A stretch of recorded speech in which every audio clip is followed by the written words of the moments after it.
Morning આજના મિનિટોમાં તમારા બધાનું હાર્દિક સ્વાગત કરું છું. સવારમાં વાગી ગયા હતા 9 એટલે 9 વાગ્યામાં બા મસ્ત તાજું શાકભાજી લઈ આવ્યા હતા. એને બધું ફ્રીજમાં મૂકવાનું છે. એ પહેલાં આપણે ફ્રીજનું સફાઈ અભિયાન કરવાનું છે. એટલે ફટાફટ બધી ડીશો કરીને મસ્ત મજાનું ફ્રીજ સાફ કરી નાખ્યું. તો બાકી હાલાવો થોડોક એનર્જી માટે નાસ્તો કરી લે. નાસ્તો કરી લીધો ને હવે રસોઈ બનાવવાનો સમય થઈ ગયો. એટલે બાને કીધું અત્યારે શું રસોઈ બનાવો છો? બાકી હવે અત્યારે તો જો ડુંગળી બટાકાનું શાક બનાવવાની ઈચ્છા છે. કે એ પહેલાં થોડી વાર રેડિયો સાંભળી લો. અને રેડિયો જ્યાં અહીંયા આવીને જોઈ મેં તમે તો શાક બનાવો ને બા હવે અંદર રસોઈ બનાવશે ને મારે બધું આ કામ સંભાળવાનું હતું. એટલે ફટાફટ બધી ફ્રીજની ડીશો ધોવાની હતી. એટલે એક એક કરતાં બધી ડીશોને ધોઈ નાખી. સરસ મજાની ડીશો ધોઈ ગયા બાદ તડકે થોડી વાર રાખી દીધી. એટલે છે ને મસ્તીની તડકે સુકાઈ જાય. અને એ પૈતું તો હવે મારે ધોવાના હતા કપડાં.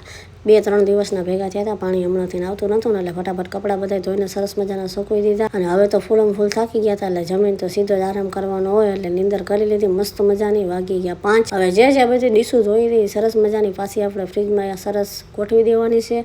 તો આજનો વિડીયો અહીંયા જ પૂરો કરી. વિડીયો ગમે તો લાઈક શેર સબસ્ક્રાઈબ કરી દેજો. બાય.